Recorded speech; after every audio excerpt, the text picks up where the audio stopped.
Salut, c'est Marion et bienvenue sur la chaîne. Aujourd'hui on se retrouve pour un update lecture et j'ai 4 livres à vous présenter. Tout d'abord je vais vous parler de The Ones de Daniel Swearen Baker aux éditions Hugo Roman dans leur collection New Way que j'ai lu en lecture commune avec Maud de la chaîne Des livres une fille. On voulait se le lire depuis un certain temps mais la dernière fois on avait changé au dernier moment, on avait choisi Un palais d'épines et de roses, donc là quand on s'est dit allez on se fait une lecture commune, on se fait The Ones, sinon il ne sortira jamais de notre palle. Dans ce livre, nous allons suivre Cody qui est une Ones, c'est-à-dire qu'elle fait partie de 1% de la population qui a été génétiquement modifiée avant sa naissance, au moment de la conception même de l'enfant. Cette modification génétique les rend plus beaux, plus doués dans tous les domaines, mais par contre cela ne plaît pas à tout le monde. Les gens n'ont pas forcément envie de rivaliser avec les Ones, du coup ils se font de plus en plus attaquer verbalement dans les médias et physiquement dans la rue. Un mouvement contre les Ones prend de plus en plus d'importance et parvient à mettre en place une loi contre ces personnes-là génétiquement modifiées. Après cette loi, être un Ones, ce n'est pas évident.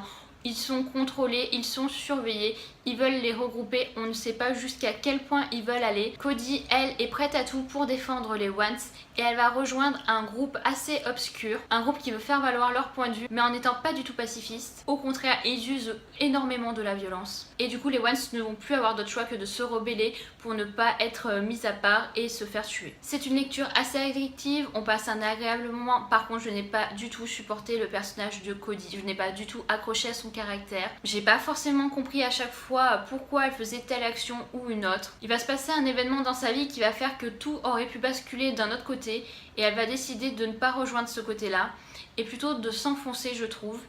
À chaque fois, il y a quelqu'un qui est présent à côté d'elle pour l'aider et non, elle préfère vraiment se mettre dans la merde concrètement. Je m'attendais à beaucoup plus pour ce roman, il y avait eu pas mal de promos autour au moment de sa sortie et au final, ça l'a vraiment moyennement fait avec moi. J'ai trouvé le côté dystopie intéressant, plutôt bien mis en place, mais franchement, ce livre manque de caractère. En tout cas, ne lisez surtout pas une partie du résumé derrière ce roman car il spoil carrément une partie du roman, je trouve.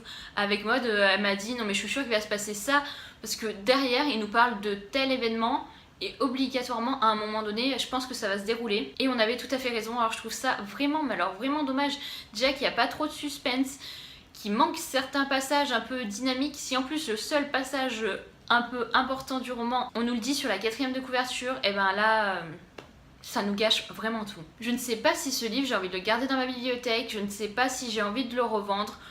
C'est vraiment une lecture moyenne, mais en tout cas le 2e tome c'est sûr, soit je me le prendrai à la bibliothèque, soit je l'achèterai en occasion si vraiment je décide de le garder, mais ça sera carrément pas une priorité pour moi à l'avenir. Ensuite j'ai lu Jamais plus de Colleen Hoover aux éditions Hugo Roman dans leur collection New Romance. Je ne vous ferai pas le résumé de ce roman car moi quand je me suis lancée dans celui-ci, je ne voulais absolument pas savoir de quel sujet on allait parler. J'avais juste regardé 2-3 avis où les personnes ne spoilaient pas le sujet de celui-ci. Je voulais vraiment rentrer dans ce Colleen Hoover qui avait l'air assez particulier, assez spécial et différent des autres romans de l'auteur. Et ce que je peux vous dire c'est que je n'ai pas été du tout, mais alors du tout déçue. C'est même un gros coup de cœur. Franchement je m'attendais pas à ressentir autant d'émotions. J'ai adoré le personnage de Lily, c'est une femme forte. C'est une femme qui sait où elle veut aller, c'est une femme qui a beaucoup d'ambition et pour ça je la respecte beaucoup et pour ses choix aussi je la respecte tellement. À des moments dans le roman on est tellement frustré, on se dit mais non ça peut pas se passer comme ça, mais pourquoi l'auteur fait tel ou tel choix et on ne peut pas s'arrêter, on ne peut pas lâcher ce roman concrètement. Moi j'ai dû le lâcher parce que je l'ai commencé juste avant de me coucher mais j'en ai lu au moins 200 pages d'une traite sans relever la tête, sans vouloir poser le livre et si j'avais pu je continuais le livre. Clairement c'est un roman vraiment addictif. Je peux pas plus vous en parler sans vous spoiler et j'ai vraiment pas envie de vous spoiler, c'est parce que c'est un roman avec une thématique tellement importante je trouve que je préfère que vous vous lanciez dedans sans trop en savoir. Ensuite j'ai participé au challenge des 4 maisons et le premier roman que j'ai lu il s'agit de The Deal et je l'ai lu avec Marjolaine de la chaîne My Wonderful Universe. The Deal écrit par Elle Kennedy aux éditions Hugo Poche dans leur collection New Romance. On va suivre Anna qui est à l'université, qui est inscrite dans un parcours musical. Elle chante et elle chante vraiment bien. Elle est vraiment brillante aussi à côté dans ses études. Mais par contre pour elle, elle a un gros problème. Elle n'arrive pas à parler à un garçon, on n'arrive pas à mettre en place un moyen de séduire quelqu'un. Elle est vraiment timide et quand un garçon lui plaît, elle n'arrive pas à l'aborder tout simplement. Et un jour, Gareth, un élève vraiment super connu parce que le hockey est toute la vie de l'université, va parler à Anna pour lui demander qu'elle l'aide à faire son rattrapage en philosophie. Parce que Gareth n'a pas réussi à avoir une bonne note à son devoir, et s'il n'a pas de bonne note, il ne peut pas jouer au hockey, et là pour lui c'est inconcevable, il doit jouer au hockey quoi qu'il arrive. Il ne peut pas se permettre de ne pas jouer à cause de ses mauvaises notes. Et Anna au début n'est pas trop partante, mais elle va finir par accepter, et ils vont passer un deal. D'où le titre du roman. C'est-à-dire que Anna va aider Gareth à avoir une meilleure note pour qu'il puisse continuer à jouer. Et en contrepartie, Gareth va aider Anna à développer son sens de la séduction, à pouvoir approcher le garçon qui lui plaît en ce moment. J'ai trouvé les 100 premières pages du roman un peu longues, l'histoire se met lentement en place, mais j'aimais tellement les personnages d'Anna et Gareth que j'ai facilement enchaîné. Et après les 100 premières pages, ce roman était juste addictif au possible. Anna, elle a tellement de charisme. Elle m'a fait rire tout le long du roman. Et Gareth, mais pour moi Gareth limite c'est l'homme idéal. En plus d'être apparemment super mignon, il est attentionné, il est prêt à tout. Quand il a une idée en tête, là il ne lâche pas Anna tant qu'elle n'accepte pas en gros de l'aider dans ses études. Et on se doute pas au premier abord que c'est un garçon comme ça. On le sent superficiel, assez imbu de sa personne. On sent le gros dragueur de base, le gars qui n'a aucun souci pour choper des filles et qui en fait repart chaque soir avec une fille différente. Mais là, Anna, on sent qu'il va se passer quelque chose de différent. Et Anna, grâce au contact avec Gareth, va changer du tout au tout, va se rendre compte de certaines choses de son existence, va prendre de l'assurance. Et j'ai vraiment aimé ce duo juste improbable de base. Ils m'ont beaucoup fait rire, j'ai passé un super moment. Et ça n'a pas été un coup de cœur. Pourquoi aussi vous avez trouvé ça bête? Je sais que le deuxième tome sont sur des autres personnages. Et ça n'a pas été comme dans Marked Men. Dans Marked Men, on voit les autres personnages, mais on les voit bien, ils sont bien intégrés à l'histoire. Là, j'ai trouvé que les autres personnages étaient un peu plus distants. On les voit, mais rapidement, on ne sait pas grand-chose d'eux.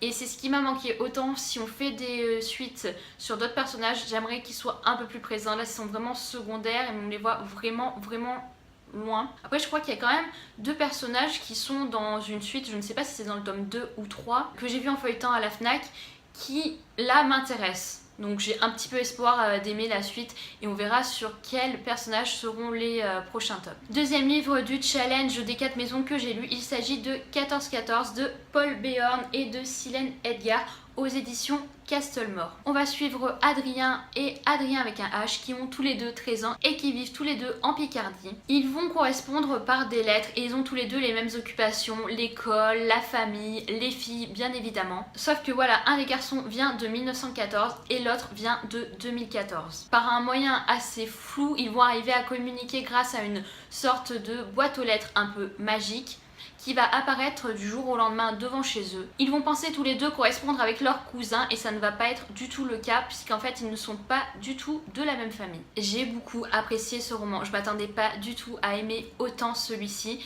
parce que j'en avais entendu pas que du positif. On m'avait dit oui c'est très jeunesse tu vas voir, oui ça va pas plus emballer que ça.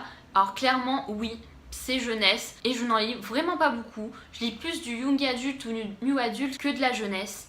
Et là, mais qu'est-ce que j'ai aimé ce roman. Ça m'a fait penser à des moments que j'ai vécu et que j'aurais aimé vivre pour de vrai. Pour moi, j'adorerais correspondre avec quelqu'un qui n'est pas du tout de la même époque que moi. Et on va se rendre compte que le Adrien de 2014 va pouvoir avoir des effets positifs dans la vie d'Adrien de 1914.